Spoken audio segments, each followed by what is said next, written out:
All right, you're good to go. Good afternoon, everybody. It's August 19, 2021, 3:32 in the afternoon. We're opening the Utility and Transportation Advisory Commission Board meeting this afternoon. And Desiree, if you could do a roll call for us, I appreciate it.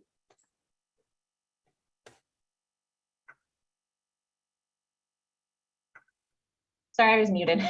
Member Bennett. Present. Member Kress. Here, present. Member Selby. Present. Member Thesman. Here. And then Member Riggle. Here. And with us, we've got city staff. We've got our city administrator, Mike. Yep. Our new public works director, Robert. We've got our engineering intern, Aquia. And then myself, the deputy finance director, Desiree. And then with us, we also have Alex from JUB and Andrea from Walla Valley MPO. Okay, thank you. Next item is the introduction of our new public works director. Mike, is that something you'd like to do? Yeah, I'll start. So as you all know from the last Utilities Commission meeting, we ran recruitment through Prothman for new Public Works Director. We're honored to have Robert McAndrews join us. So he comes from the county running their road operations, and then also worked in Redmond and Shoreline prior to that. So with that, I just want to welcome Robert, and if you could tell us a little bit about yourself. Yeah, thanks, Mike. Yeah, I'm happy to be here at the city. It's been about 3 weeks drinking from a fire hose, really taking in as much information from Paul as I can. Yeah, like Mike said, I came from the county. I was there for about 3.5 years. Before that, I worked for the city of Redmond and the city of Shoreland on the west side of the state. I've been in public works pretty much my whole career. I got a master of public administration back in, I don't know, 2015, I want to say. I don't have to look at it, a while ago, but anyway, I'm happy to be with the city, so thank you. Yeah, very good. Welcome. Glad to have you. All right, next up, we have the consent agenda. And there are the 3 items on the consent agenda to approve today's agenda. Approve minutes from May 13. And the consent itself. So do we have a motion on the consent agenda? Moved to approve the consent agenda. And do we have a second? I'll second it. Okay, Nancy, thank you. Any comments or corrections to minutes or any comments?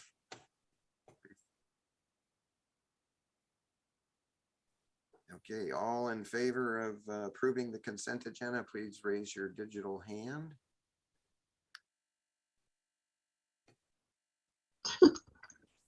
Oh. I'm seeing real hands. Go ahead and raise your real hands as well as your digital hand.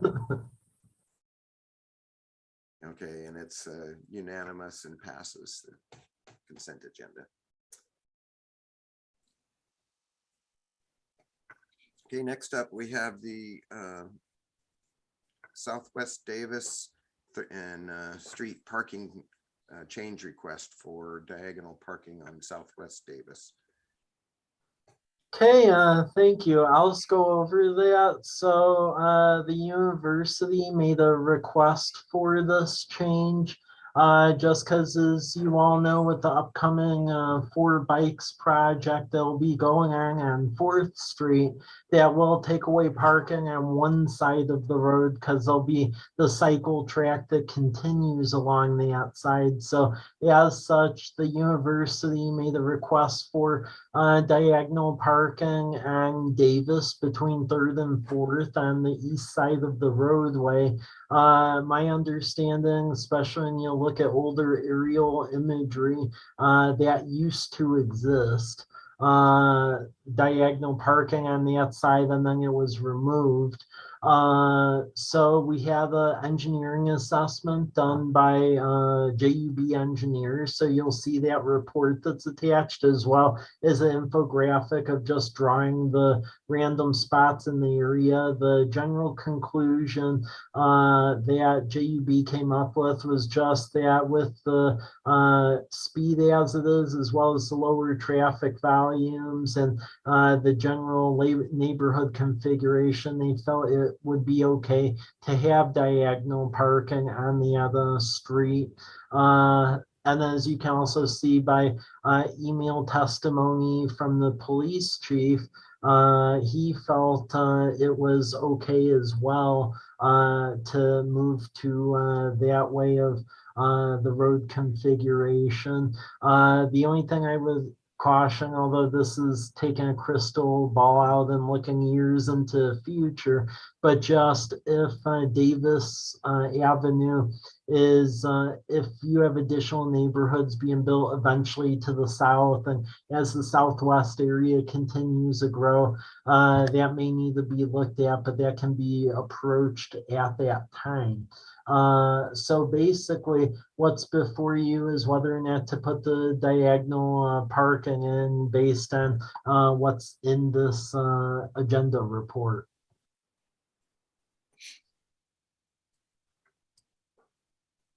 Okay, thank you, Michael.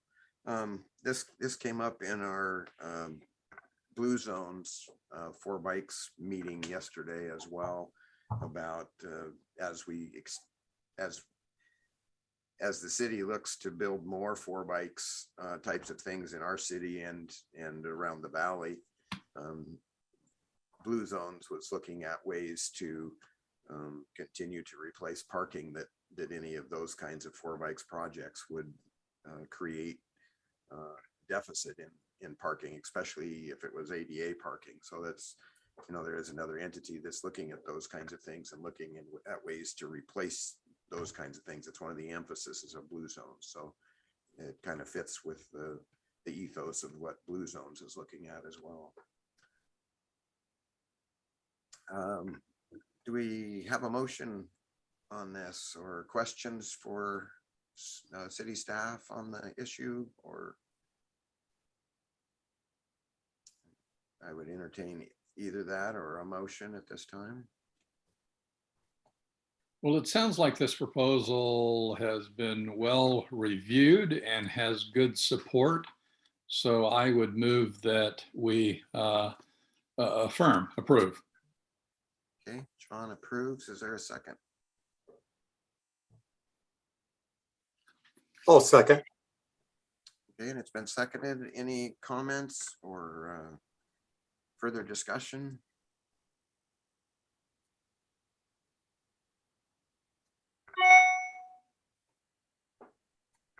John? Did you have further or? No, I don't. Okay, all right, hearing nothing, let's go ahead and raise your hands for voting for the motion on the table to approve the parking on Southwest Davis.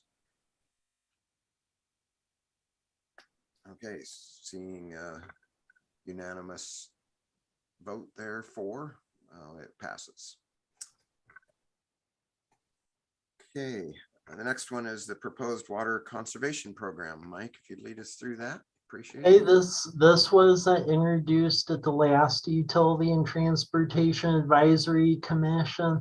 The issue here is that historically, while the city does advertisements about limiting water use, with the exception of that, we don't really have a well-defined water conservation program. As y'all know, we do have a declining aquifer. So the proposal before you is basically to incorporate essentially water conservation items that we could essentially furnish at like community events and outreach events to give to the citizens. This idea comes from the cities of Pullman, Washington and Moscow, Idaho. They do this where they'll give away rain gauges, certain types of sprayers, leak detection tablets, nozzles, things like that. And you can go through the water conservation savings PDF. They'll show you a pilot hypothetically of like gallons saved either per year or over 9 years. And these numbers were extrapolated from a report that was done for the city of Moscow, Idaho, and Pullman. I basically extrapolated it to our the amount of connections we have in our system and the amount of water we use. So there's some math involved, but it basically was shadowing the Pullman and Moscow studies. And I just think this is a good way to essentially dip our toe in the water. If you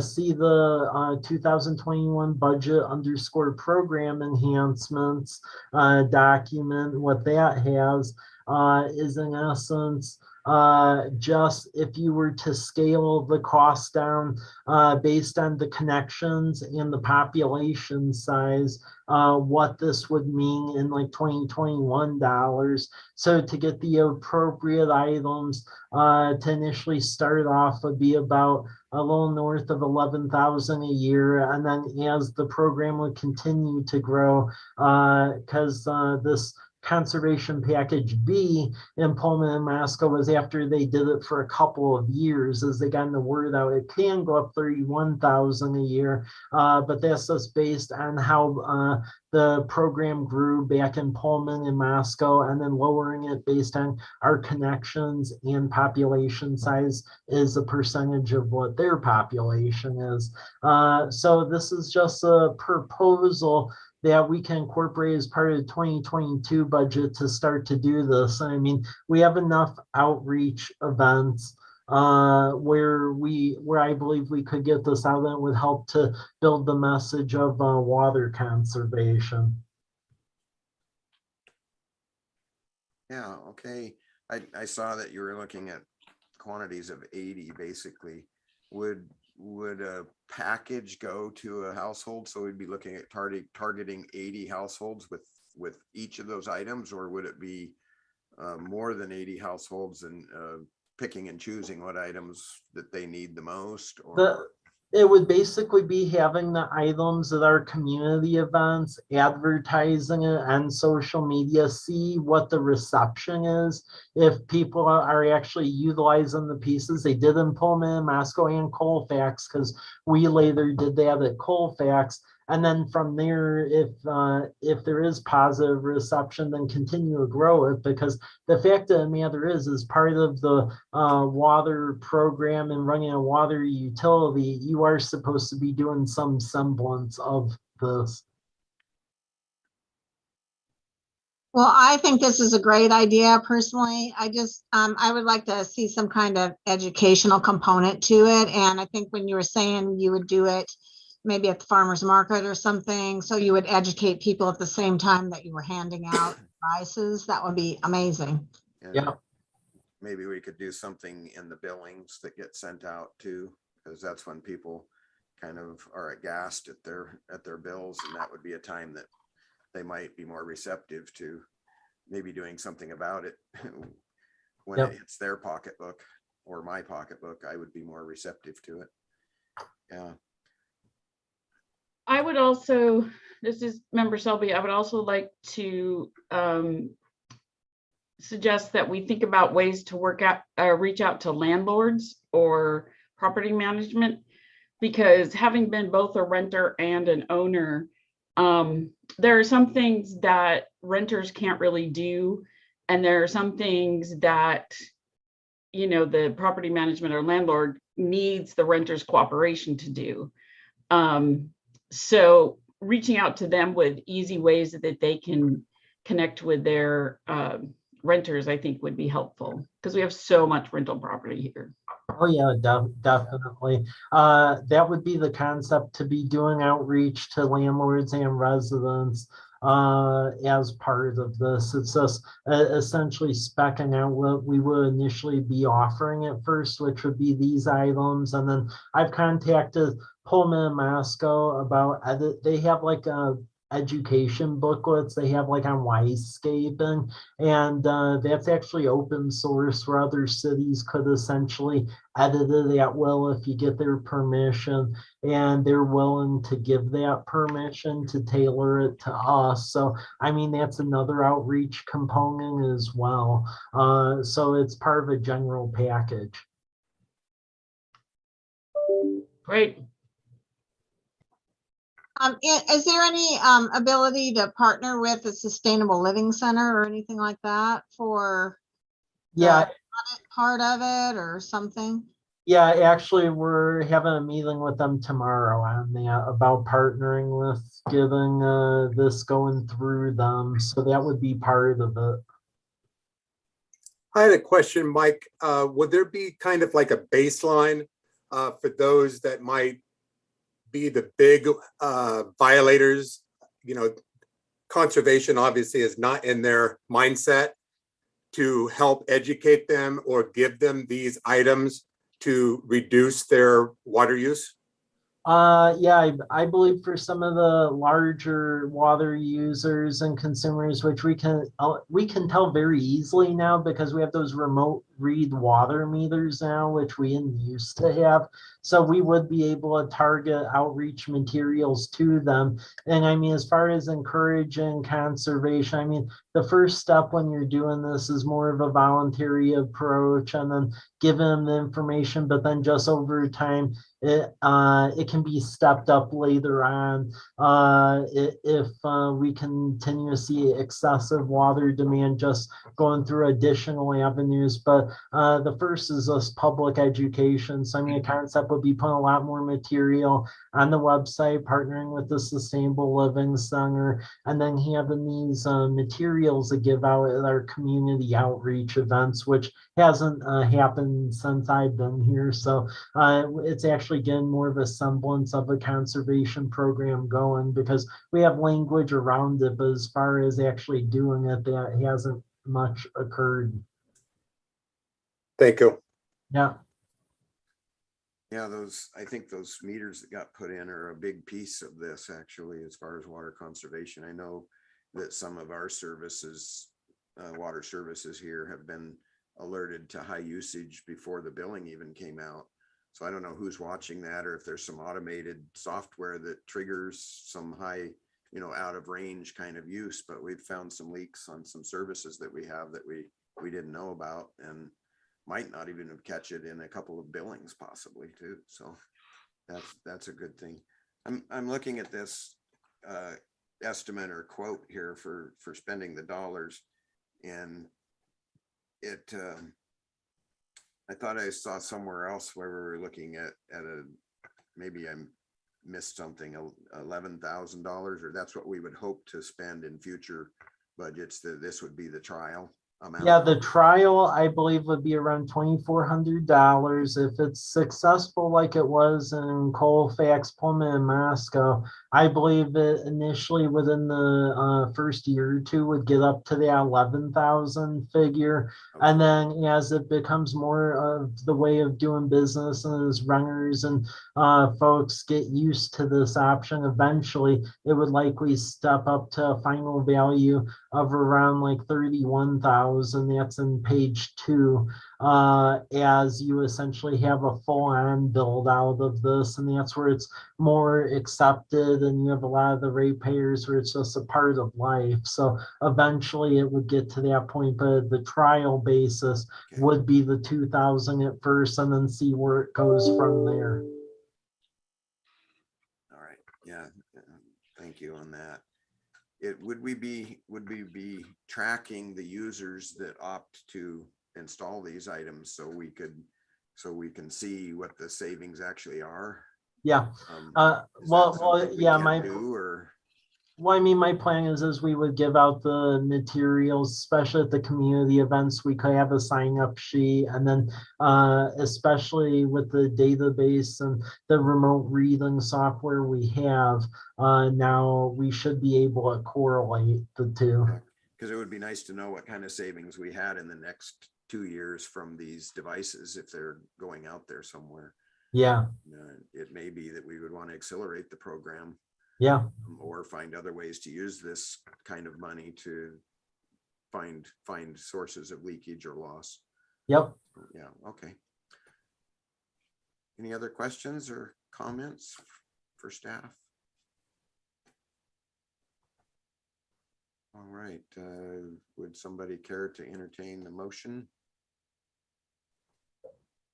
I move that we adopt the request that Mr. Rizzatello has brought forward and approve the $2,100 expense.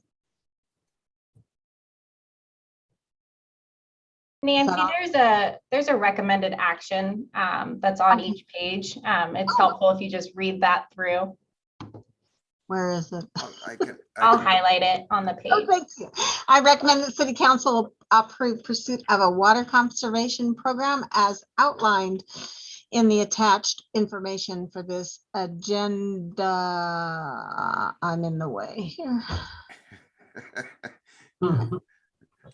Whatever that, what's that last? Bill. Agenda bill. Agenda Okay. bill.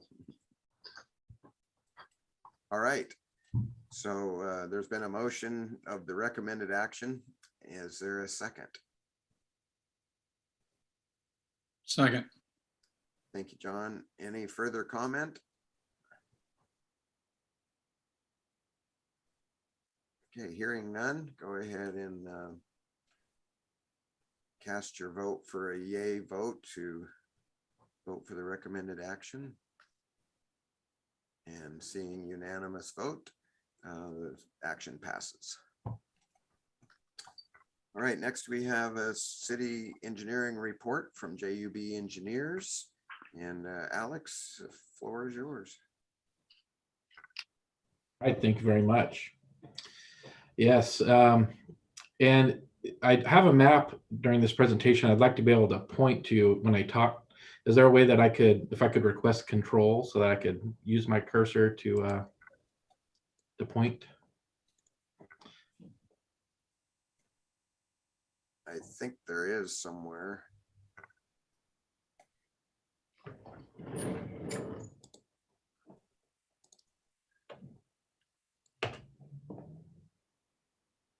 Okay, now I'm on the Sherry screen. Okay, this will work great.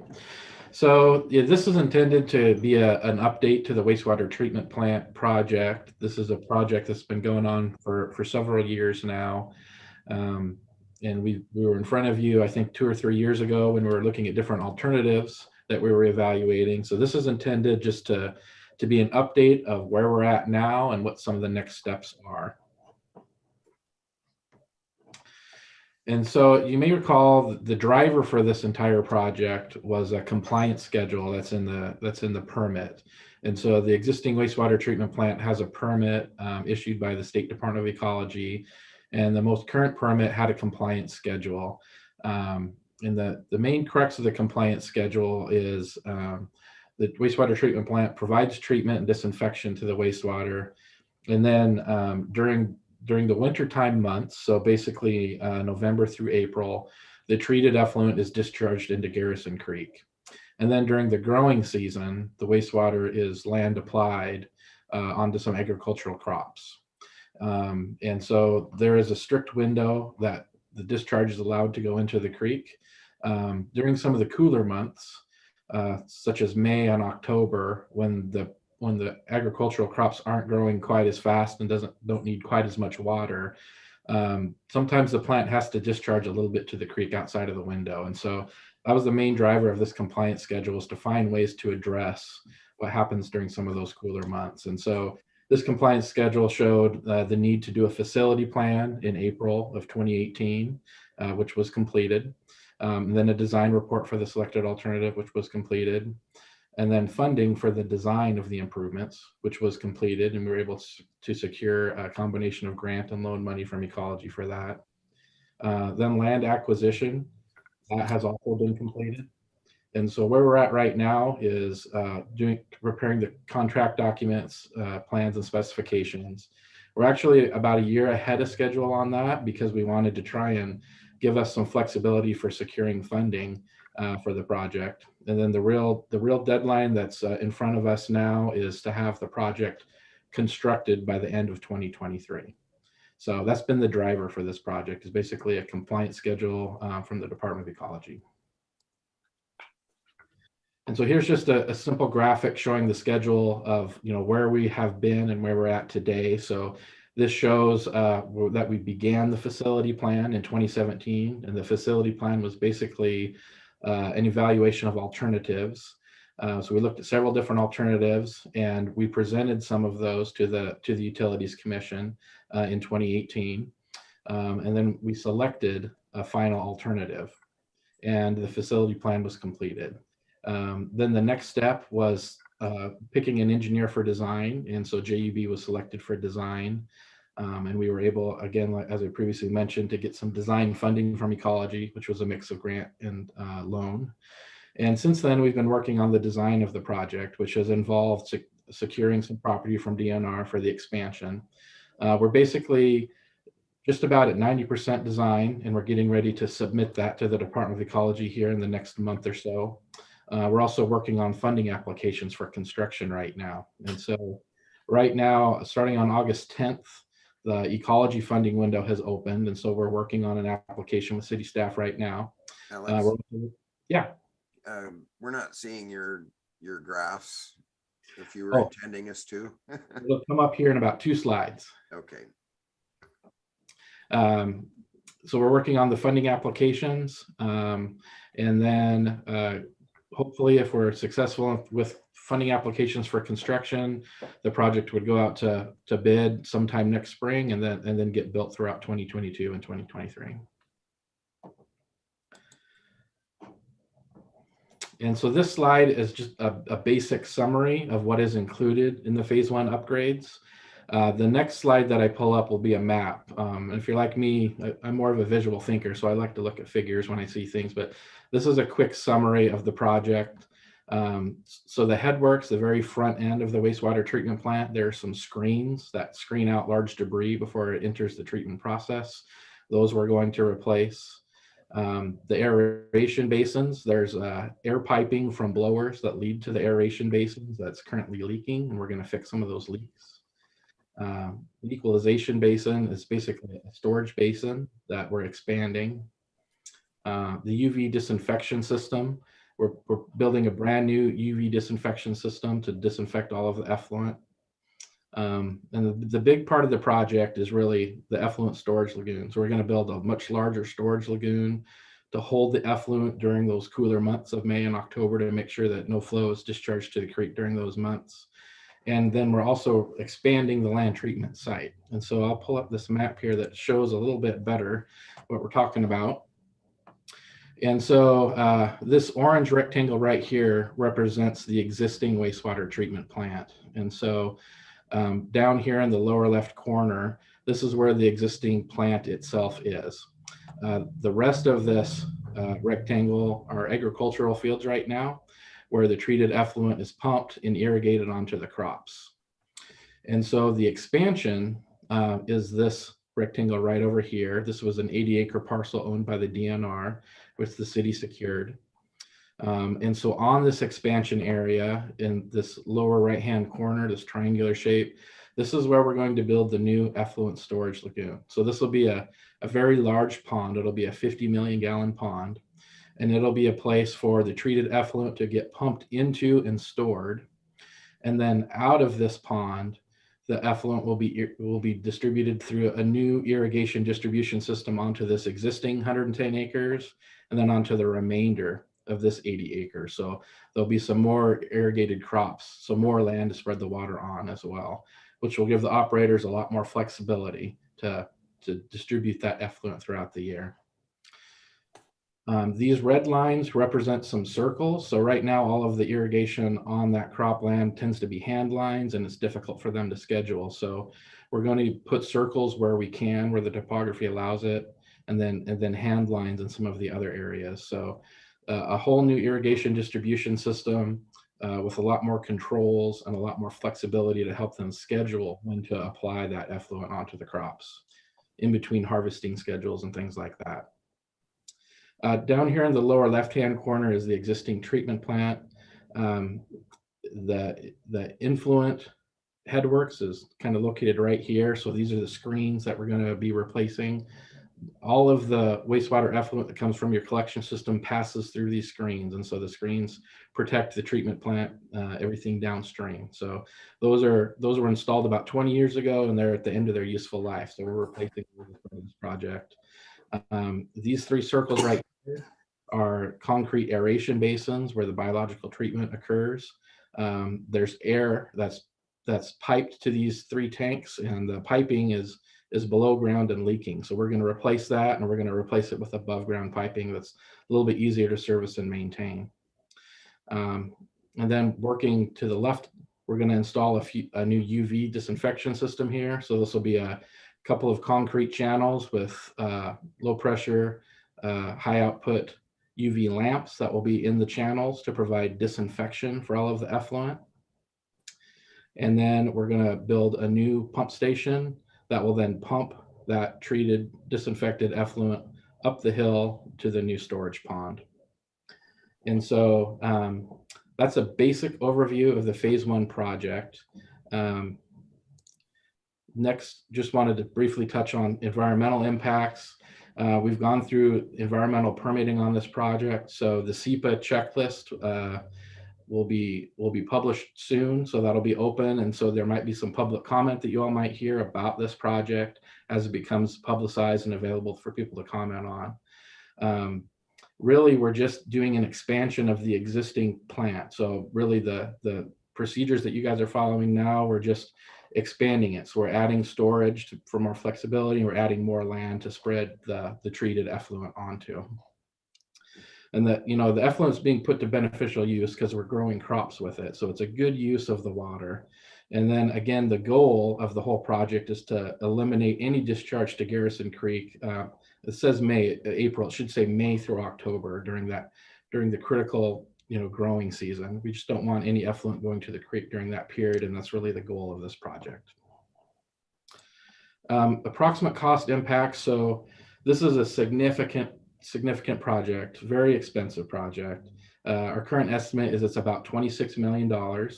As I mentioned, we've been working on applying for funding for construction. And the impacts on the rates will really depend on what mix of grant and loan we're able to secure. Some of our initial talks indicate that there's a chance of getting a $15 million grant through USDA, which is very promising, which would help a lot. There's also a good chance that the remainder of the project could get funded by ecology through a mixture of grant and loan. It's to be determined. Like I said, we're doing the funding applications now. We probably won't know until January if the projects are awarded for construction funding and what mix of grant and loan that might be. During some previous rate study modeling, they had programmed planned rate increases of 6% in 2023 and then 3% thereafter. Those rate models assumed about $4 million in loans. And again, we won't know exactly if it'll be 4 million in loans, 6 million in loans, or a little bit more, but that gives you kind of a feel for what the potential rate impact might be from this project. And then I have one last slide just talking about some of the next steps. So as I mentioned, we're about 90% into our design and we're getting ready to submit that to ecology for review. We're currently applying for construction funding and we'll wait to see the results of the funding. Then the final steps being advertising for bids for construction and then construction by the end of 23. So that's my quick overview of the treatment plant project. Does anyone have any questions?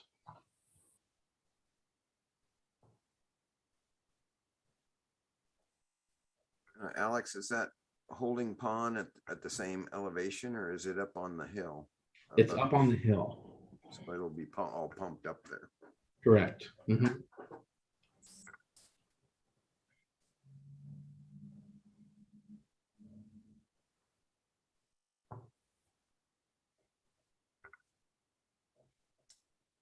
Okay, no questions on that project. Did you have other projects that you were reviewing today or?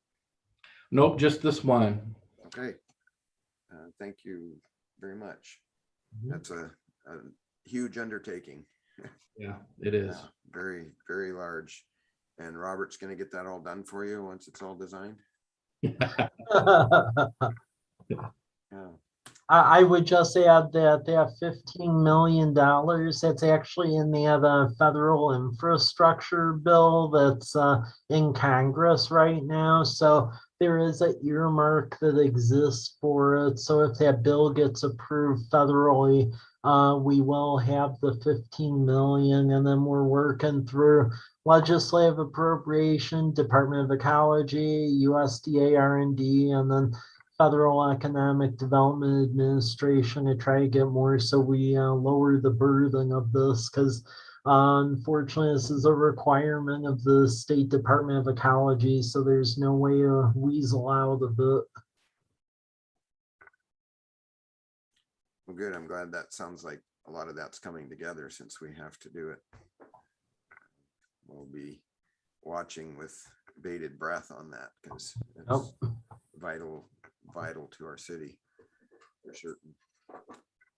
Okay, next on the reports is the McKinstry Energy Savings Work. Yeah, Deshree, if you could promote, they're on here as attendees. If you could promote Scott McGann and Lance Funk, that would be great. And while you do that, I'll introduce them and what they're doing. So McKinstry, they're basically an energy savings company, or ESCO. And you can do a competitive request for services and qualifications to pick companies such as that, and they'll do design build work and then basically use energy savings to then leverage more money to do additional projects. So some of the first project that we're working on them with is there's actually some additional room behind the fence at the east side booster tanks over at Whitman and Maple. So we have submitted a State Department of Commerce grant to basically go put 100 kilowatt solar array over by the water tanks. And then there's subsequent grant requests going in Pacific Power, Blue Sky, REA, and TransAlta. And the idea there is if we produce enough energy, because that's more of a consistent load, we can in essence defray what we're paying for energy to keep that booster going. So that's just one of the first projects, but I'm starting to have them investigate energy savings work out of the Public Works Yard, Fire Department, and then other places. So with that, I will turn it over to Scott and Lance, and your PowerPoint's uploaded here on Board Docs.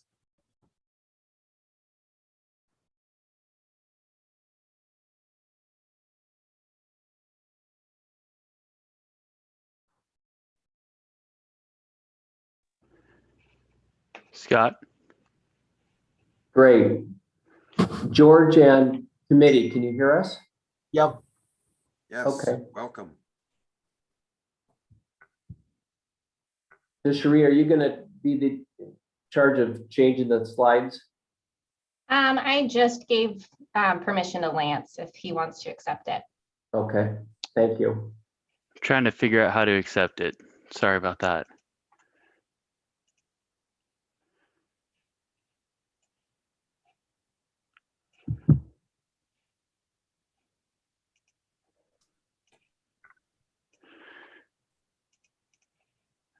I don't have any, there's nothing that popped up on my screen. All I can see is view options at the moment. Or maybe, oh, I can, sorry. My apologies, everybody. Scott, you want to go ahead?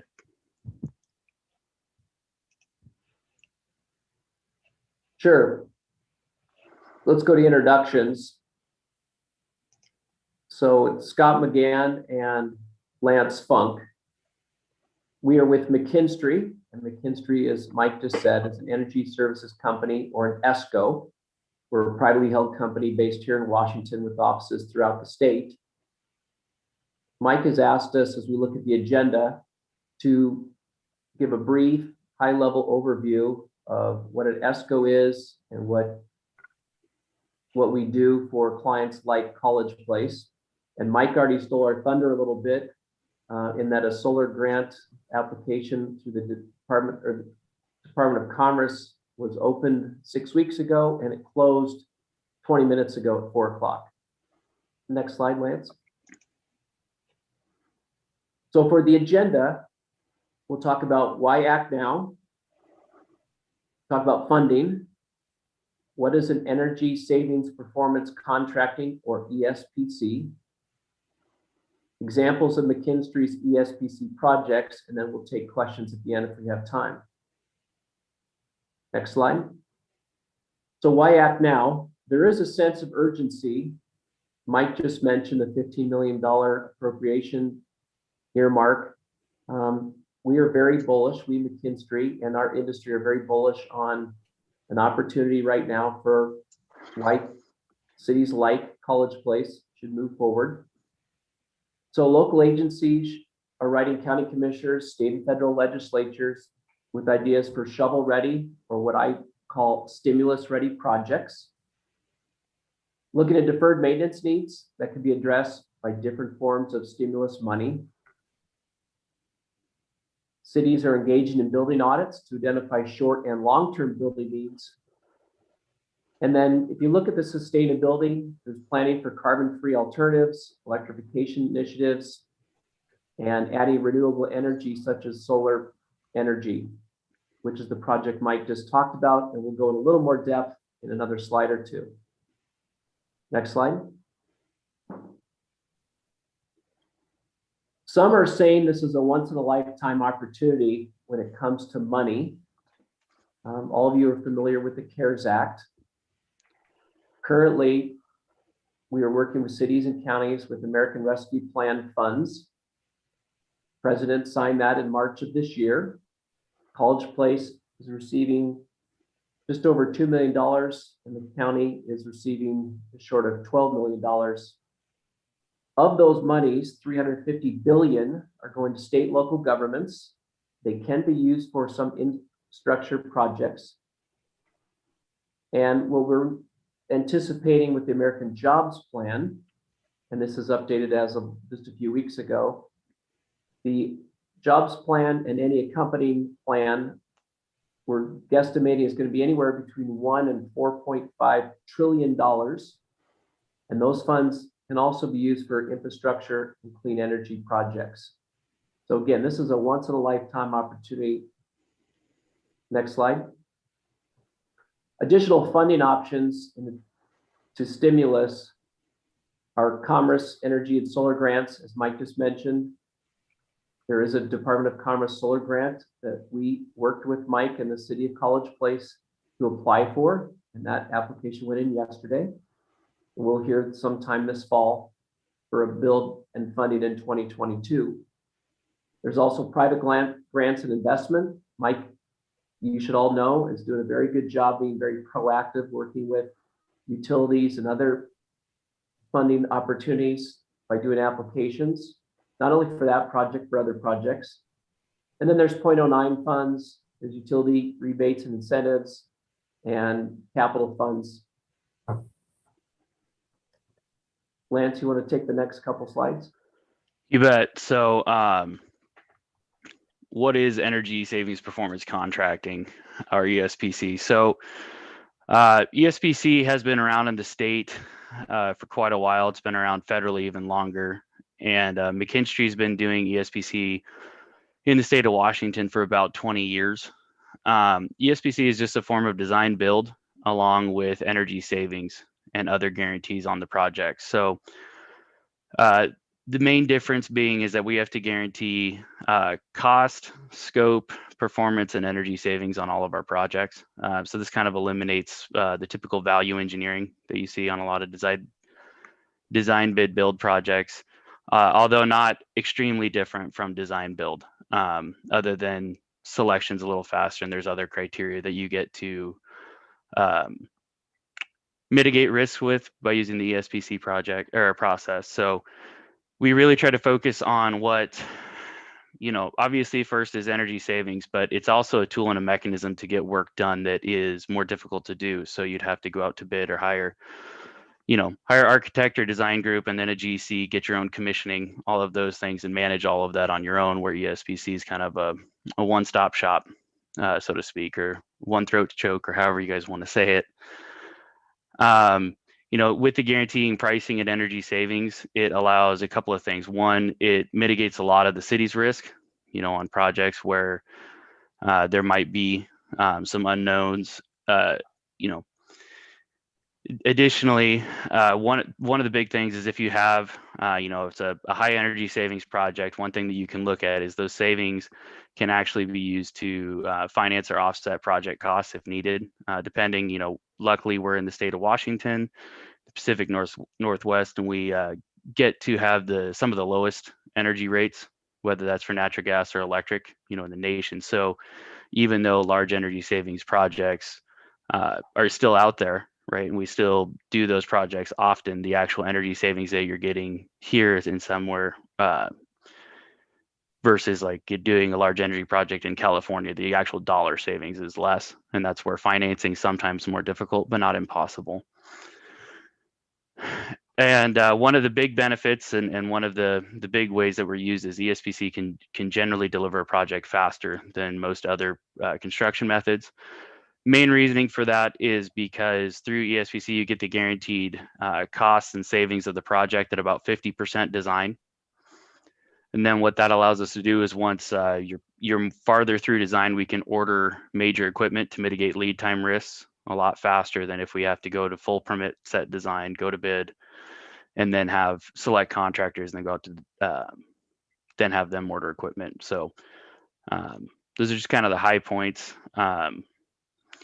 So some major differences between design build, it's pretty obvious the difference between design bid build. There's a lot of differences, but design build we're very close.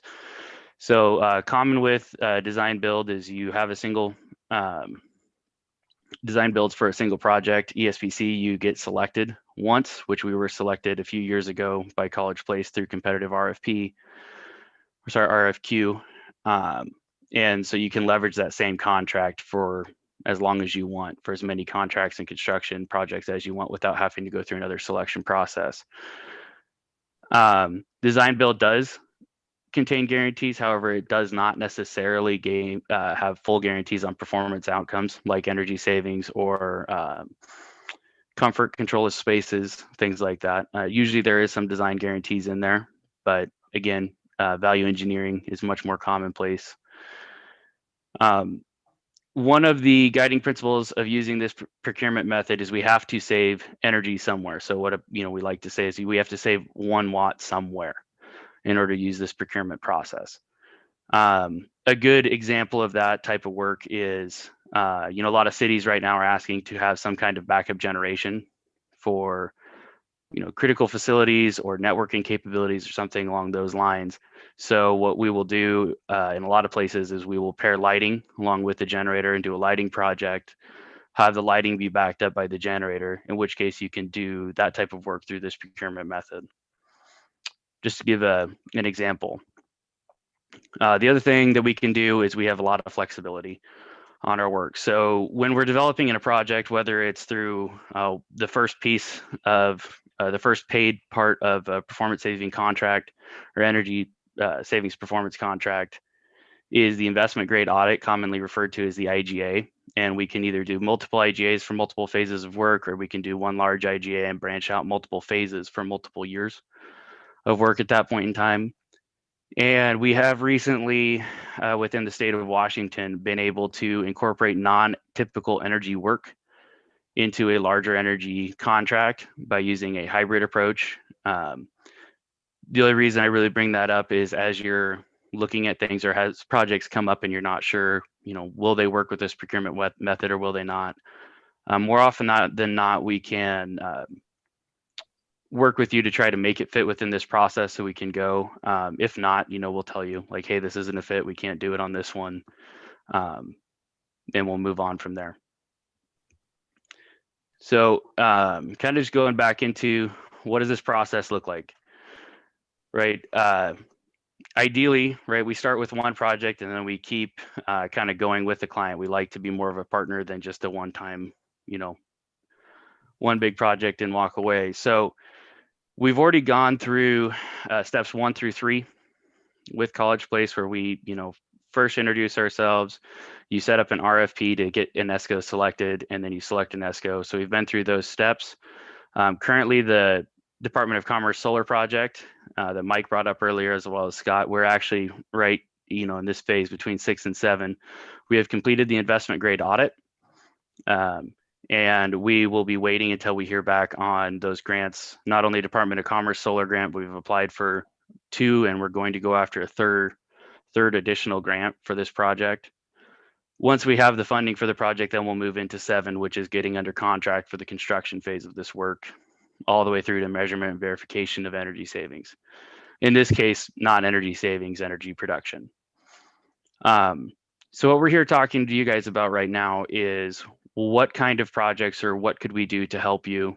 And the first step of that would be, first IDing what needs that you have. And then we would go on site, take a look at those, write up what we can do and how we may be able to help in a preliminary audit or preliminary assessment, whichever sounds better to you guys. Then from there, we kind of pare back those scopes or items. We call them facility improvement measures, otherwise known as FIMs, until we have a good target to go after a project with you guys. And then we would give you a proposal for the preliminary or for the investment grade audit. The output of the audit at that step, so phase 6 is when you get the guaranteed maximum price and energy savings. Along with that, you also have guaranteed scope and performance. They kind of go hand in hand with the price and energy savings. Again, the big benefit of that is at 50% design, you can limit or extremely limit value engineering throughout the course of a project. I'll hand it back over to Scott, and then if you have any questions at the end, we can definitely circle back to some of this. So a lot of this may be new to some of you. We have some clients in Central Eastern Washington we wanted to point out to you. So looking at the chart there, down the left-hand side are the types of work we've done for cities and counties and PUDs. The city of Wenatchee is a great example. So it's the one right in the middle. It was done in 3 phases. Total budget was $3.6 million. And we did lighting and lighting controls. We did control upgrades, commissioning and retro commissioning. We did major mechanical along with HVAC upgrades. And then we also did street lighting.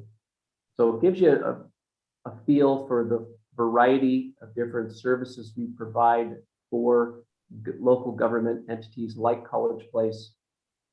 And as Lance said, the procurement is the key, and that is to leverage funds the city have with savings, grants, and other funding opportunities. With that, the next one is just asking for questions you may have. It also provides our contact information. Because I know Mike had said to keep this kind of short and sweet. If you have questions come up, feel free to reach out to Lance or I with both phone number and email address, or go directly through Mike, and Mike can facilitate those to us. Hey, thank you, Lance and Scott. That was a nice presentation. And does anybody on the panel have questions or comments or questions for Lance and Scott? I have a question that might be more targeted to Mike and Robert, unless Lance and Scott have already scoped around the city a bunch, but what kinds of projects are we looking beyond the solar that we're currently in progress? Do we have large loads that are out there that are available to look into for reducing or putting some VFD drives on some things, or Potentially, yes. On Pump some all of those, the future well projects, there's the potential. Also, looking at retooling some of our facilities. So, I mean, one thing I've talked to Robert about is that there's buildings over at the Public Works yard that's actually like converted chicken coops. They have like furnace equipment in it from like the 1940s. So, getting that like up to date would be a good thing. Likewise, same thing with the fire departments. I mean, really, I'm going to have them first look at Public Works yard, then also a fire department, because fire department building is a little bit like a Frankenstein, right? From my understanding of the history of it, there was one contractor that was given the contract, they defaulted, and then there were a variety of people that essentially pieced the rest of it together. And as such, since it is about 20 years already, we're having issues over there. So that is some of the low hanging fruit. And I would comment too, Mike, if I can. Yeah. In addition, I mean, primarily what we typically see is we're going after buildings and making buildings more efficient. That's kind of the primary focus and driver. However, in addition to large solar team, we also have a large lighting team. So city lighting, if it's owned, is a good source of project and a massive energy saver throughout the city. But we also, not necessarily on the client side, but for water conservation, we do a lot of work in there. We can work at wastewater treatment plants more on the infrastructure side as well. So if, not pushing anything or anything, just trying to let you guys know kind of our breadth of what we can take a look at. So really, if there's any, questions or ideas or, hey, maybe this would work, just feel free to get a hold of us. And if it doesn't, I'll be the first to tell you no, right? I don't want to be where there are better ways to do things and better experts to talk to. I don't want to stand in the way of that. yeah. Well, maybe there's some avenues for funding for the work that needs to be done at the wastewater treatment plant if energy savings can be had in retroing what's currently there as they look to planning in the future, like Alex was explaining. Potentially. Don't know, that might be a partnership that might work, or may not either. If it's all going new, it hopefully will be energy efficient as that stuff goes in, but yeah. And Mike, a good visual for the committee would be potentially City Hall and the Sally Port. Yeah. Yeah, that's another good example for something we need to do with City Hall, because as you all may or may not know, way back when the City Hall was built, there was actually a jail that was constructed as part of it over on the community development side. That's been vacated a while. And then when we built the evidence building for police, the Sally Port and some of the basement, they moved their stuff to evidence buildings. So space needs to be repurposed because we have in essence run out of space for staff. So as the cities grow, and that is something we're going to figure out longer term, how to retrofit existing City Hall. It can be done, but there's just things that need to be fixed as far as flow rooms, things like that. And I mean, the jail cells, I mean, that part of the building is actually full on like concrete construction. So figuring out how to repurpose all of that. All right, very good. Nice to meet you guys and appreciate the presentation, and looking forward to positive things on the solar project you have spent energy on already, or talent on already. So thank you guys very much. All right, next on the agenda, we have a draft local road safety plan presentation. Okay, thank you. I'll just introduce this and I'll turn it over. So our engineering intern, Kuya, and Andrea from the Metropolitan Planning Organization have been of great assistance helping us, because the Washington State Department of Transportation they've retooled how they do grant awards. So before it used to be if you had a local road safety plan, it was optional, but you'd get extra points essentially, and you'd turn in grant applications. In the last legislative session, they changed it where if you put in for any grant now through DOT, you must have a local road safety plan, otherwise you'll get denied the grant award. This is the city ourselves, we don't really have the funds to be hiring consultants to do large scale plans. So we've done this hybrid approach, working between the city intern and then also the Metropolitan Planning Organization that generously offered to help us with this. And then Blue Zones, who's helping with the ADA plan, they've done great work. So with that, I will turn it over. And I'll gladly start us off. As Mike was saying, this is a very collaborative effort. The MPO has agreed to help the city of College Place because all of the work that Acquia is doing really truly created a template that the rest of the region can follow, because College Place is one of our 11 member entities. All of the other member entities will benefit from this. Just like Mike was saying, this is now a requirement to receive any kind of city safety money. With that said, I had conversations with WashDOT to make sure that we would not just finish this, but also be eligible for money thereafter. And one of the requirements that came along with the grant funding, or is being discussed as one of the requirements, is to have a serious crash, a serious injury crash or a fatality crash within your jurisdiction. So they really are interested in putting the money where it could do the most benefit. And with that said, Acquia has been working diligently behind the scenes, crunching all of these numbers.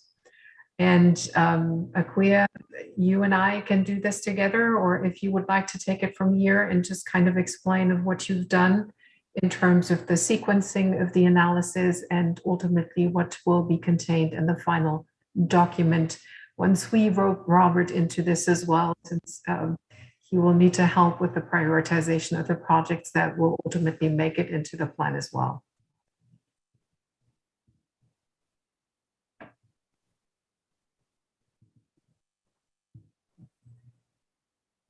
And I can't quite see a clear behind her name. I'll have you just keep going. I cannot scroll down. Sherry, if you could move us to the second page, that'd be awesome. I gave remote to Acquia, so she should unmute herself. She should be able to control everything.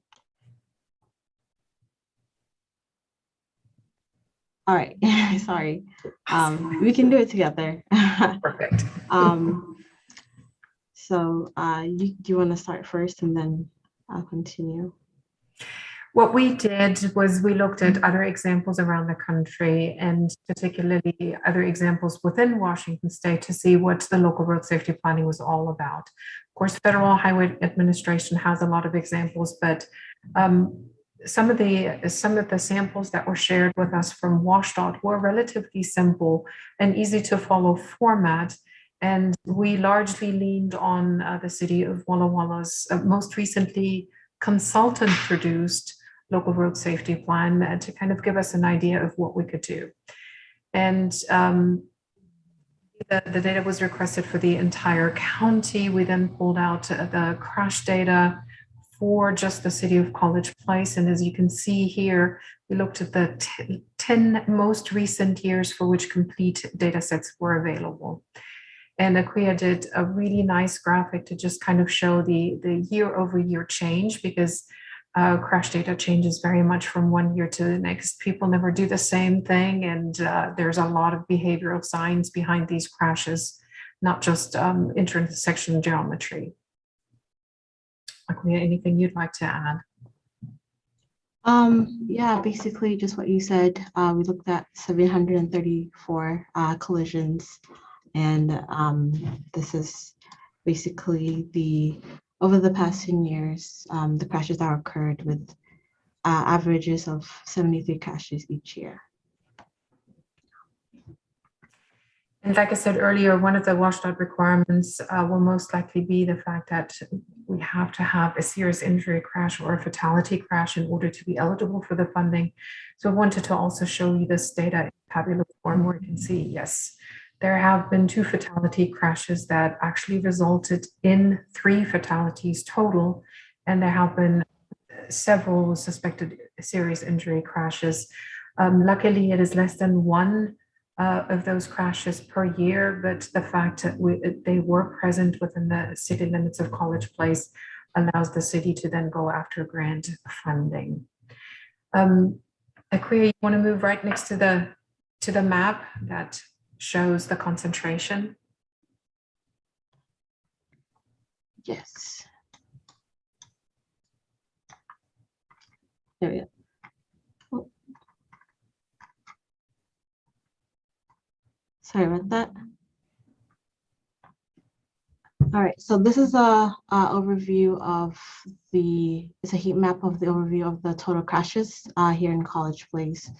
And you can see, I don't know if you could see my mouse, but the 2 spots of major intensity are here on State Route 125, whereas well as we have some intensity here on South College Avenue. And what you can see on this map as well is that a lot of the crashes are co-located with intersections. That's where most of the conflict points occur, and that's where most of the crashes occur then as well too. Aquia also prepared a map that showed the specific locations for serious injury crashes and fatality crashes. And as you can imagine, the higher the speed, the more likely the risk of a fatality. And so the fatalities, the 3 fatalities that occurred within the last 10 years, they were on the state highway, which is why the state highways, although within the jurisdiction of the DOT, are included in this local road safety plan as well.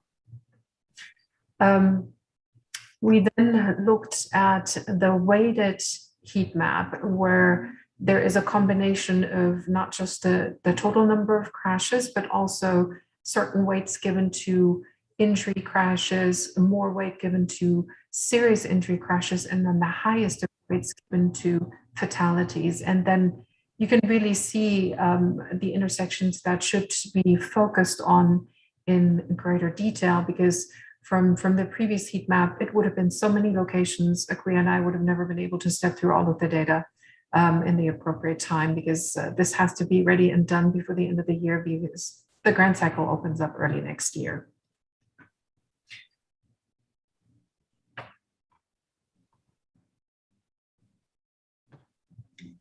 All right, so I looked at 2 sort of ways to look at the data.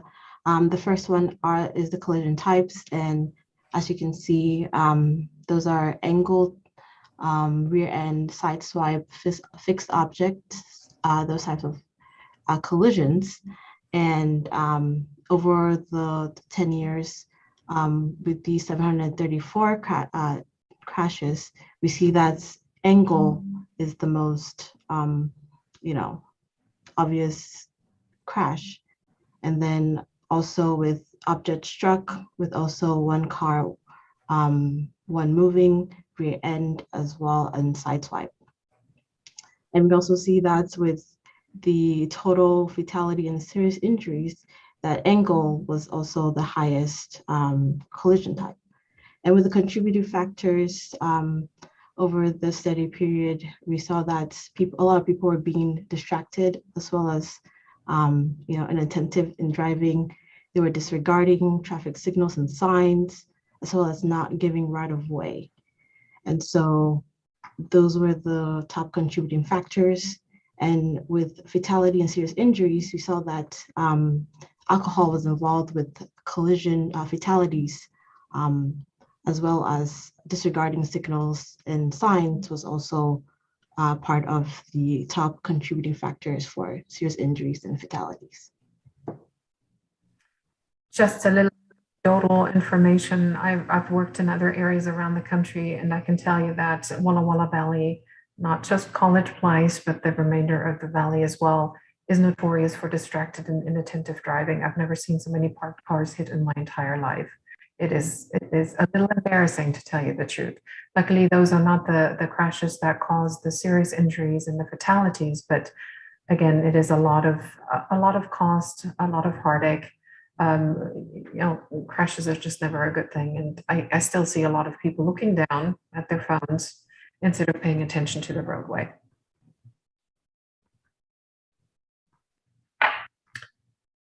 So based on the information of the weighted heat map, these were ultimately the intersection locations that were selected for further study because they had the highest number of crashes and the highest number of higher severity crashes.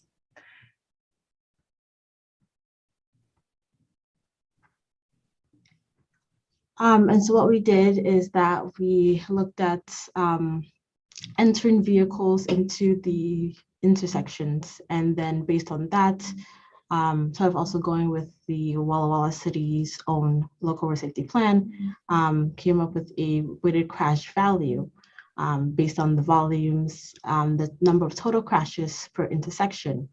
And so these are the top 10 intersection locations, with Southeast Motorbrook for the state routes being the highest, and so forth. We divided it up by intersection signals, four-way or stop, and then, two-way stop. Just to give you an idea of crash rates, you would expect to find on an arterial like College Avenue, you would expect to find about 1.6, 1.7 in terms of crash rate.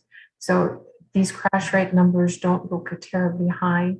However, if you take into account what that looks like per 1,000 vehicles, then all of a sudden this is a little astounding that we suddenly end up with a 13.7, which is many factors higher than what you would expect to find on a route like that.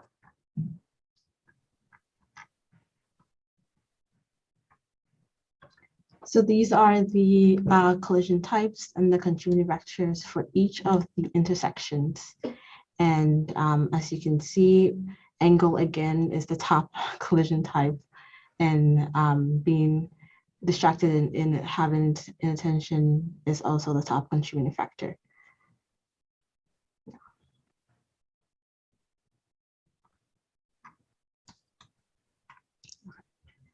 So based on these, we proposed some countermeasures for the intersections based on the dominance, contributing factors, as well as collision types. And these being the top one we would like to suggest is converting the intersection of the state routes and the Meadowbrook streets to a roundabout, which addresses all the crash types. And then you can see the reduction it can provide, crash reduction can provide the number of years, the cost, and then how the federal eligibility funding. And the same with the other countermeasures as well. So similar to the roundabout that was just opened up at Plaza Way and 9th, there had been previous conversations with DOT personnel about what to do with these intersections. They've tried a number of safety measures, albeit with more or less success. And they are amenable to considering converting those to roundabouts, which is why we do have a roundabout at Plaza Way and 125, which would probably have been unheard of 10, 15 years ago, having a roundabout on the state highway system. But because they have such a tremendous potential for crash reduction, and particularly for almost complete elimination of a fatality and very serious injury crashes due to the fact that they slow traffic down to 15, 25 miles tops. And at that speed, fatality crashes just simply don't happen. So there may be still some property damage only crashes, but the number of fatality crashes and the serious injury crashes drops tremendously. And as Akuya was saying, some of the other crash countermeasures that were picked are really, we really focused on the most predominant crash type. And out of the very long list that is contained in multiple documents that other states and the Federal Highway Administration have put together, we picked these 6 highest performing ones that seem to apply best to those intersections that were identified within College Place.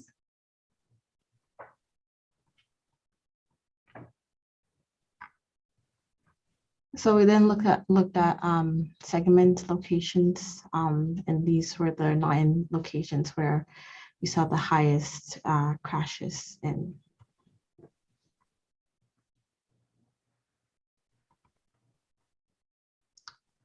And again, following the intersection outline, we saw the these are the top ones, the 9 ones with, as you can see, Ford Street being the highest with total crashes of 20, and also with the daily volume there, yeah.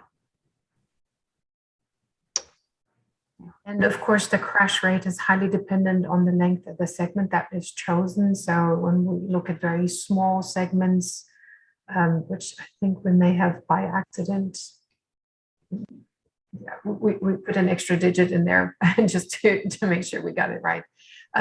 Those are very high crash rates. And some of these segments are relatively small because they contain a number of driveways, are in between other, connecting routes. This made the most sense to include even the relatively small segments because they have such significant issues in terms of frequent collisions.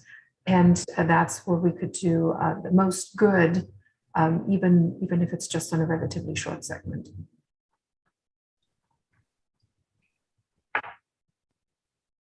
All right, so again, these were the segment locations. And again, we have angle crashes being the #1 collision type, and inattention and distraction also being #1 contributing factors.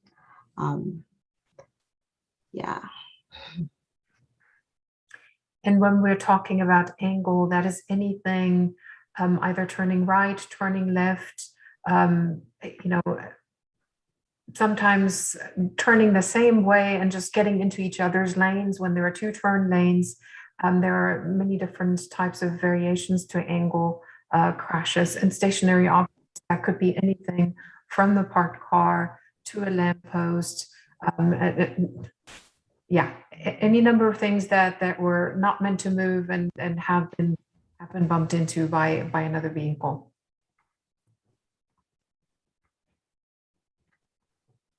And these are the countermeasures for the roadway segments, the top 6. And we would like to propose, removal or relocation of any objects in the closer roadway. Road diets are a big one. Edgeline rumble strips, making sure that people slow down. Dynamic variable and speed warning is a big thing, which provides feedback to the drivers to let them know, hey, this is how fast you're going. And then also for nighttime and daytime reflectors and object markers to help guide people and make them aware of their surroundings.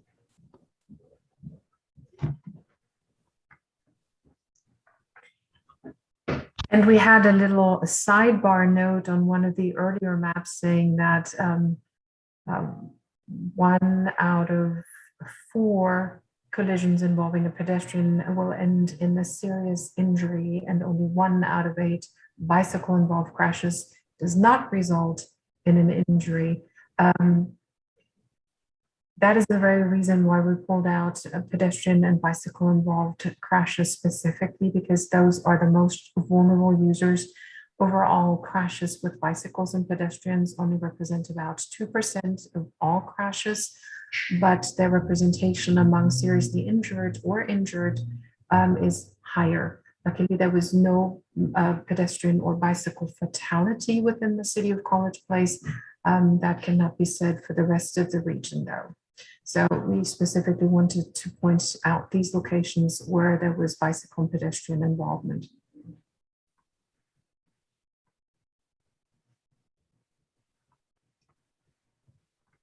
And then these are the countermeasures for the pedestrian bicycle involvement with leading pedestrian interval, refuge island, enhanced safety beacons, separated bike lanes for bicycles, and yeah, as you can see, just to make sure there are no further crashes involving bicycle and pedestrians. And with the exception of completely rebuilt raised crossings, most of these bicycle and pedestrian focused countermeasures are relatively affordable. And I know that thousands of dollars are still not, you know, they still add up when you apply those to multiple locations. But in comparison to the rebuild of an entire roadway, those are relatively small ticket items. And just to give you an idea, statistical value of a life, it's always interesting to see those numbers come from Federal Highway. The last time I looked, it was close to 12 million for one life lost. Over the course of one life, that is how much productivity is lost. Yeah, with that said, the last step that is necessary is just to put all of this together with the text passages that guide the reader from one map and one table to the next. And then, of course, at the very end, a list of prioritized projects. But that's where Aquia and I would like to work with Robert, just simply because there may be other projects already ongoing. And some of these safety features could be rolled into those, and cost efficiencies could be gained from that rather than doing standalone safety projects.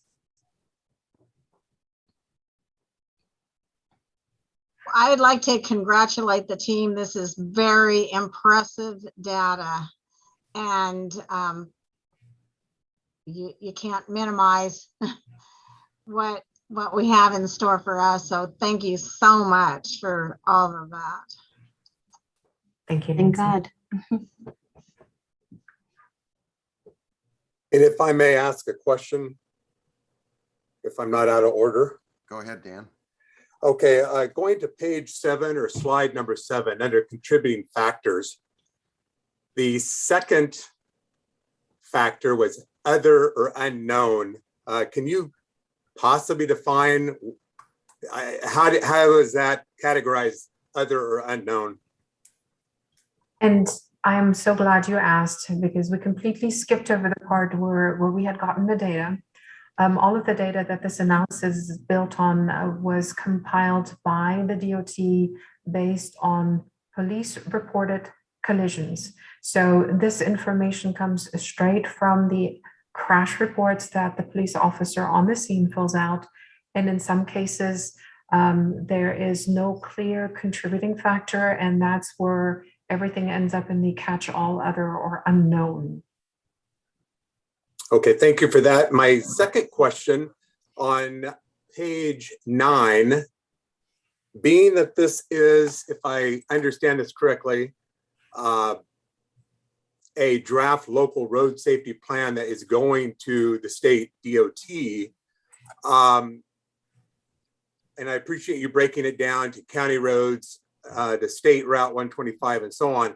But it seems like the two city streets that are major issues would be 12th and Larch and Whitman. I'm on the wrong page on my screen here. Okay, yeah, 12th and Larch and Whitman.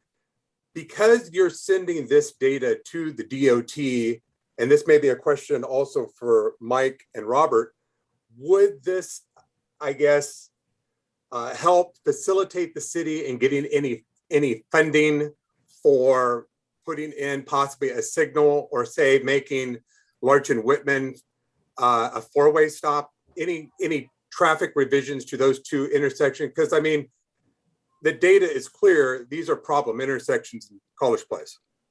Well, yes, I mean, that was actually the impetus for this study, because I actually tried to submit a grant to DOT because there was a study done about 4 years ago by a state community economic revitalization board. We got a grant to evaluate the intersections, and it said that the traffic counts on Larch and Whitman were coming very close to tripping a stoplight. And then likewise with 12th and Larch, similar issue was identified there with the potential need for like a roundabout. Issue being is that when we submitted the grant funds, because they changed the criteria, you can no longer get the grant funds basically just on a gut feeling, or even if you have to have the traffic counts, which we did. They want a fully adopted local road safety plan like this. So once we get this adopted on the local level, and you all adopt it, which we'll bring it to you all when we have the verbiage done and everything else your next meeting, it'll then allow us to actually get that grant money from DOT. All right, thank you. This is Member Selby. I'm not sure if it's a question or a comment. Well, first I have a comment, which is, this is very impressive. I have pulled up some of that DOE data before, and turning that into something that's actually readable is a major accomplishment. But it looks to me like there's an potential issue with pedestrian and bicycle accidents along Davis and 4th. And that's about, if I'm understanding it correctly, that's about where we just said, yeah, let's put in angled parking. And angled parking, it seems to me, might make it more difficult for bicycles, especially smaller kids. So yeah, if you keep on going down to the one that has the pedestrian, or maybe it's that one. Is this the one specific? Yes, specifically with pedestrian and bicycle. And so it looks, if I'm understanding correctly, that's Davis and 4th. Yeah. That's Whitman and Davis. The bike accidents are up at Whitman and Davis, and then we're okay. The request it's pedestrian. Yeah. And, okay. and the request for diagonal parking was down between 3rd and 4th, where it's wider. Well, but between 3rd and 4th is feeds into that intersection. So that's just my worry. I don't know. But I think as we crash location as a East Whitman and Southwest Davis, the parking was at closer to 4th and Southwest Davis. Well, you see the two diamonds that are really close together? That's College Avenue. It's College Avenue and Davis. And 4th Street. Yeah, the intersection between Davis and 4th. So I guess my comment would be, as we think about putting in angled parking, we should think about it not just by itself, but with the intersection. And so maybe it stops a little further back from the intersection. You know, maybe I don't know what, but something to make sure that that intersection is a little better for it is not made worse by the angle parking for pedestrians. Something you may consider, if I may speak, is if you consider angle parking rather than front end angle parking, back in angle parking, because as it's easy to back into the spot, but as cars are leaving, they can see bicycles approaching. The trouble is just with the very long pickup truck beds, they may be overhanging the sidewalk, which is why back in angle parking has not truly taken off, where there is a whole bunch of pickup trucks. We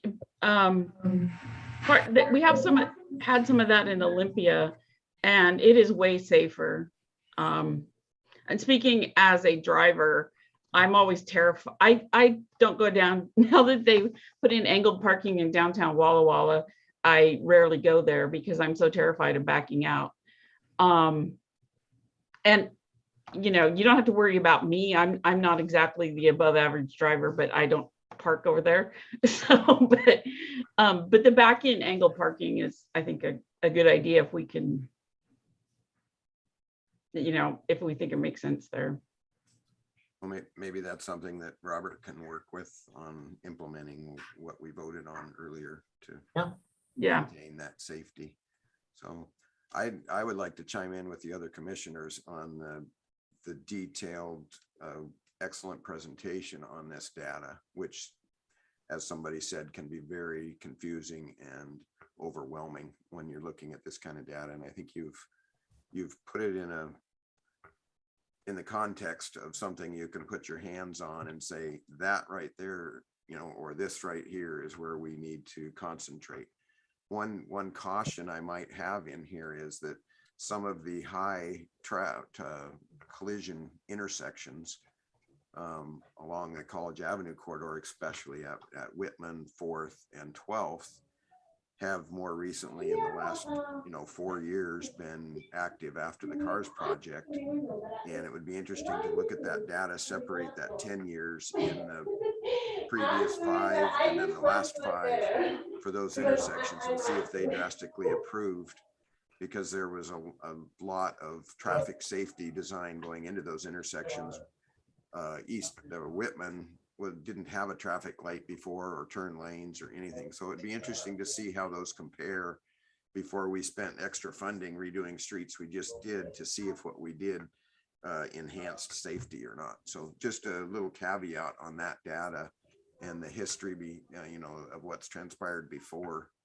And same thing at 12th and College with new traffic lights, lane and pedestrian crossings and stuff. Hopefully, I'm hoping that it shows that those are much safer in the last few years than they were prior to the CARS project. So that would probably be a good piece to put in there. But wow, I am very impressed with the data and how it's represented.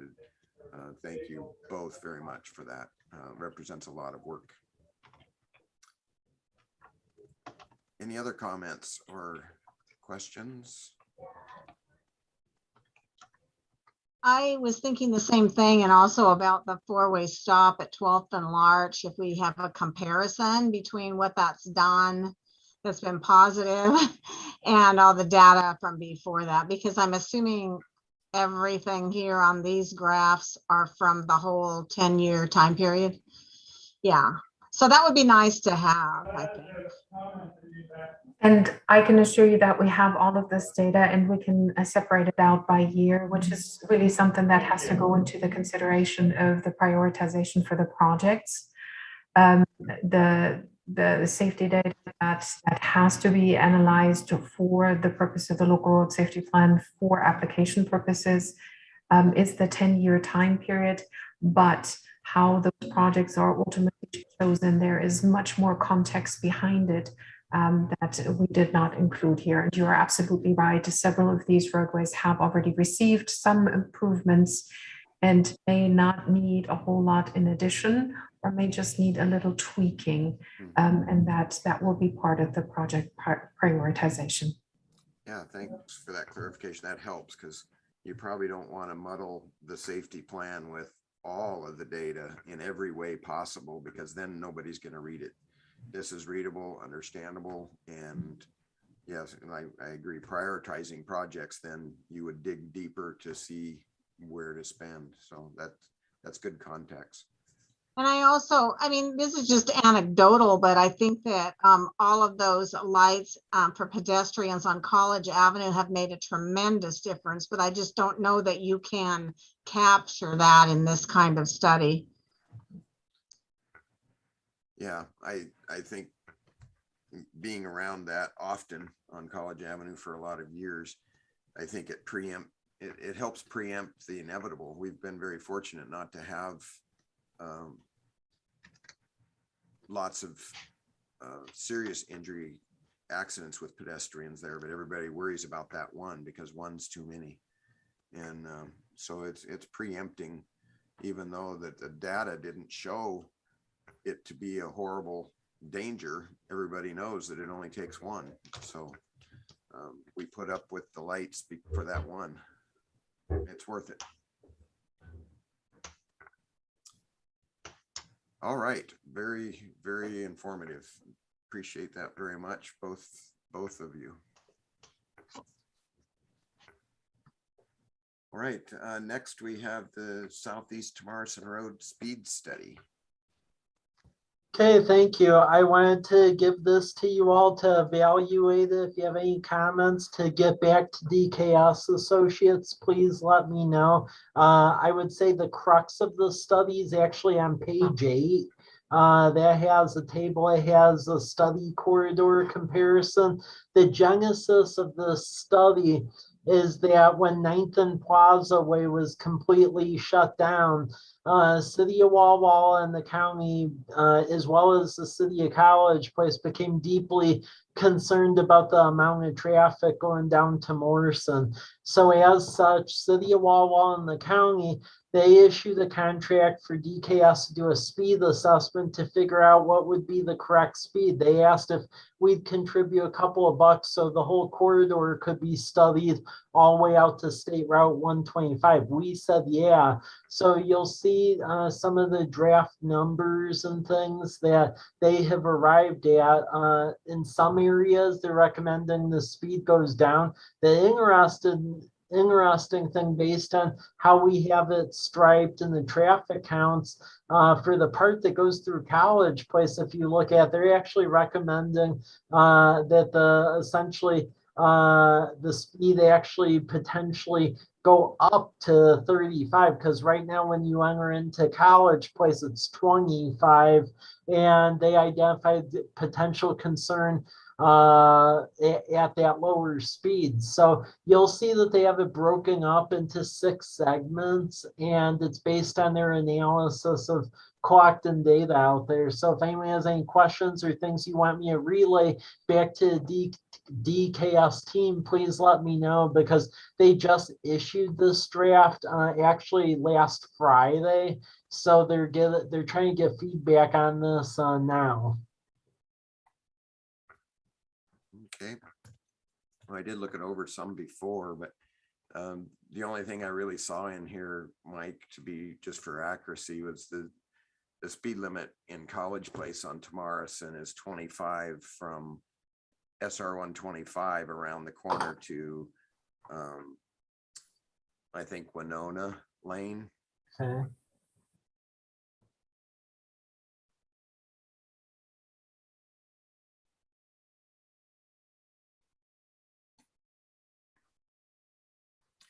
And then it goes to 35 from there to Justice, and then it went back to 30 in the county section of Tomarson. So I'm not, that probably needs to be confirmed along that section. So we'd actually be raising the speed limit in part of our city, and it would stay the same through the one section. And Mike, I just second what George said. I noticed that also. Okay. Thank you. And currently from Justice to Plaza Way, I think it is, 30. They have it listed at 35 and 30. So that's correct. Yeah. That's probably correct. It changes through there. And that It was is recent. inconsistent. I travel that often. Yeah. Okay. Having come from the county, the speed limit does change several times throughout there, and working with the city of Walla Walla over the past couple of years, trying to come to a standardization. So I think that is accurate. Yeah. And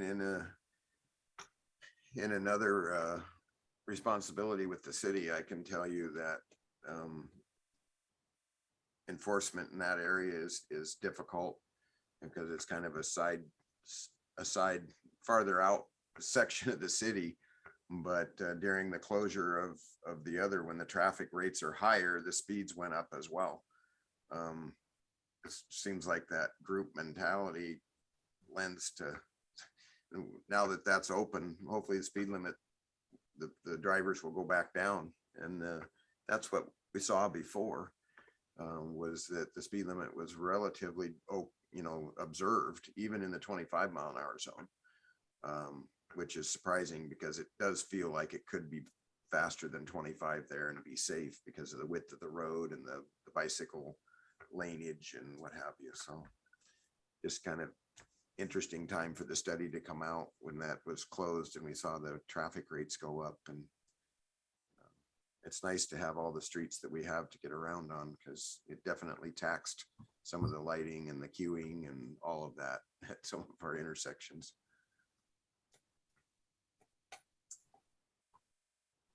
All right. Any further questions or comments? One quick question for you, Mike, regarding this report. Did DKS take into consideration, I guess, traffic violations regarding speed? And the reason I ask is I just before 125 was shut down due to the roundabout construction, I actually happened to talk to a state trooper who was out there patrolling to Morrison. I won't get into whether or not that's his jurisdiction to do so, but he did. And in 3 days of doing traffic enforcement, he had stopped a handful of people in excess of 85 miles an hour. Whoa. So that said, I would strongly encourage possibly getting a hold of Washington State Patrol. I don't know if that would help you at all in setting speed limits or not, but it is a problem area for speeders. According to Washington State Patrol. Okay, I'll let them know to contact State Patrol.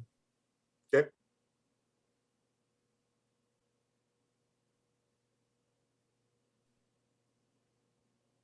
You're muted, George. You're on mute. Of course. I think the city of College Place received quite a few complaints of fast traffic over there too, and upped enforcement during this time. So you might check on those numbers too, if that helps for your speed study or not. But. Okay.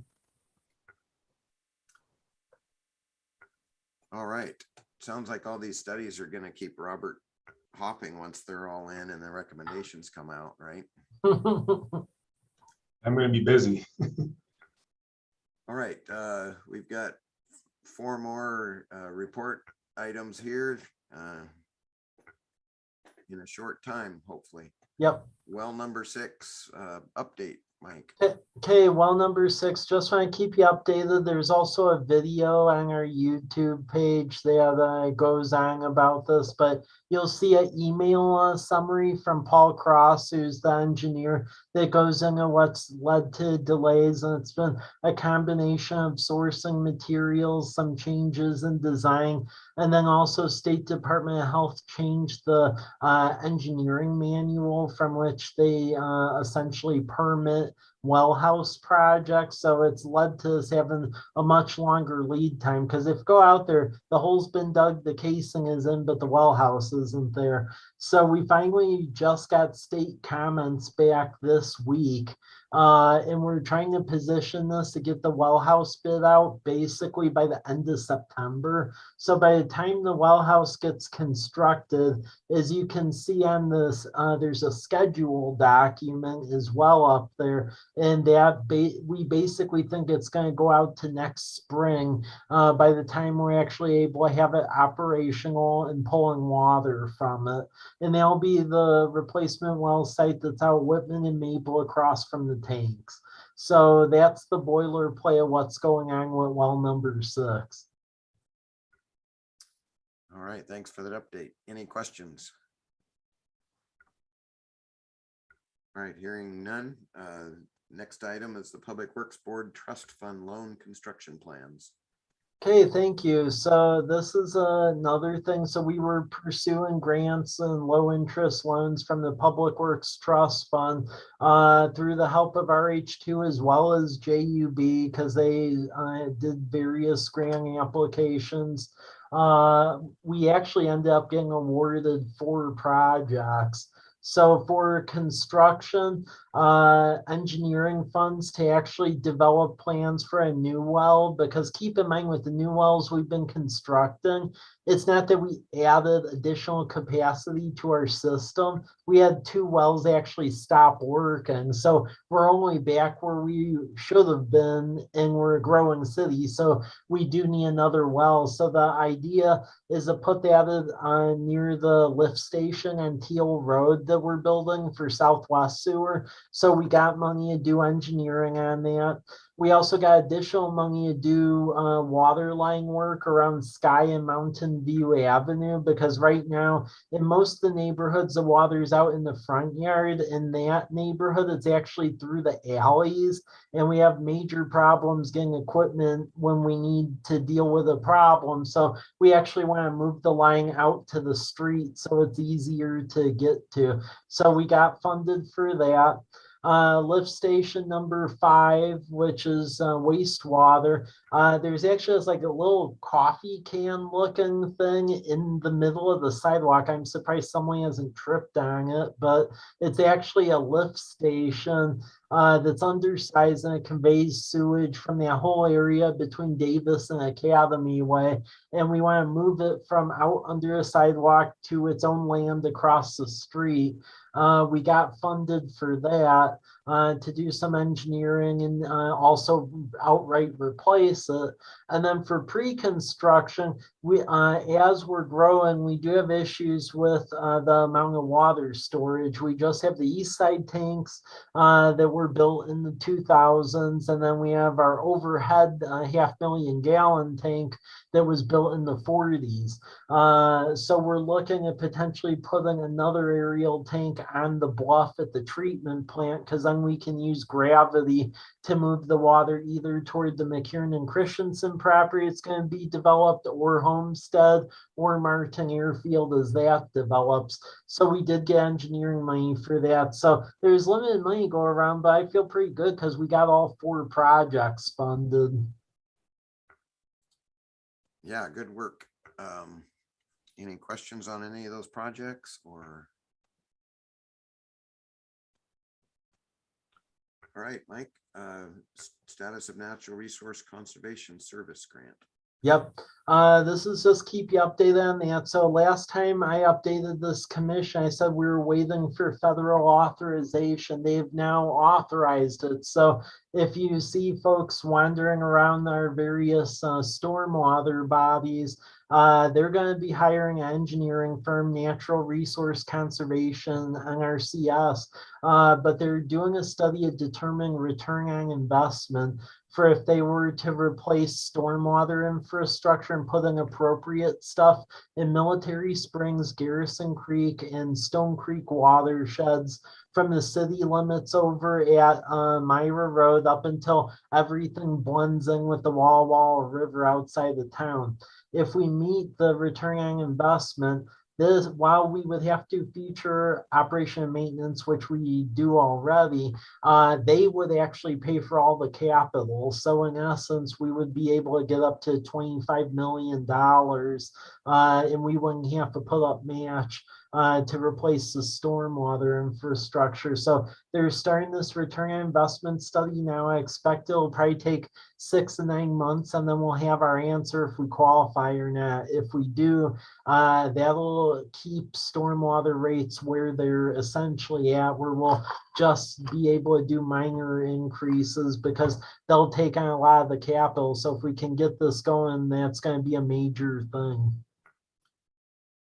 Yeah, Mike, is that like catch basins and that kind of thing, or is that some sort of filtration systems to protect the creeks, or what is it you're talking about? It's a couple of things. So we basically have to put storm filters now on every single outfall that dumps out into the creeks, and between those 3 creeks alone there's about 77 outfalls that have to be dealt with. And then there's also a bunch of problem areas with flooding, like on Birch between 5th and 6th, 10th Street between Bathe and College Avenue. That road just sheet drains right into the creek. We fixed the other block, but we need to fix that one.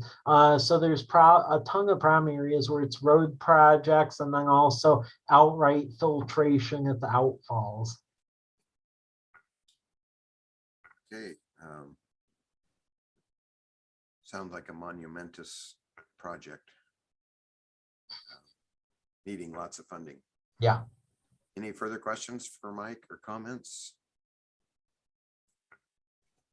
All right, thank you, Mike, on that. And do we have an AARP Community Challenge Grant? Yeah. Thank you. So with this one, we're gonna actually have the contract award go through council for approval Tuesday night, but we did get an AARP challenge grant for a little over $18,000, and it's gonna allow us to install free community 5G Wi-Fi at Lions Park, Kiwanis Park, Veterans Park, and then the municipal campus. So that we basically are gonna hopefully award the project to Pocket INET. They're the only one they actually turned in a bid for it. But yeah, we end up getting a grant, and this project will move quickly. So we have to have this money spent down basically by November. So the 5G internet will get pretty much installed as soon as that contract hopefully gets issued on Tuesday. Did the grant contain a certain year period of funding to maintain it once the infrastructure is in place, or is that something the city picks up on an ongoing basis? Or so it includes funding to operate it for the first year, but then afterward the city will have to pick it up. The Pocket INET proposal is very, for what they're doing, the price is not that bad. For all 4 sites for 5G internet, they're quoting us at basically $200 a month.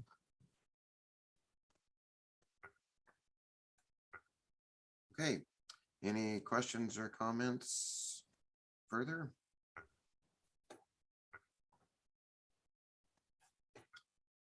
Okay. Hearing none. Again, Mike, you did a great whirlwind job of getting those in and getting the right information out, and appreciate that always.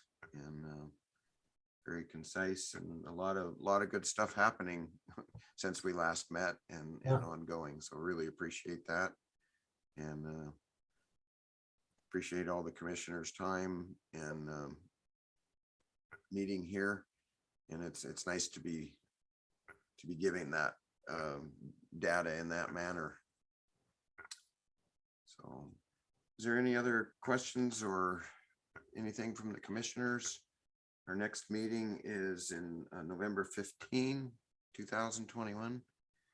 And if there's nothing further, that's the end of our agenda. And at 5:24.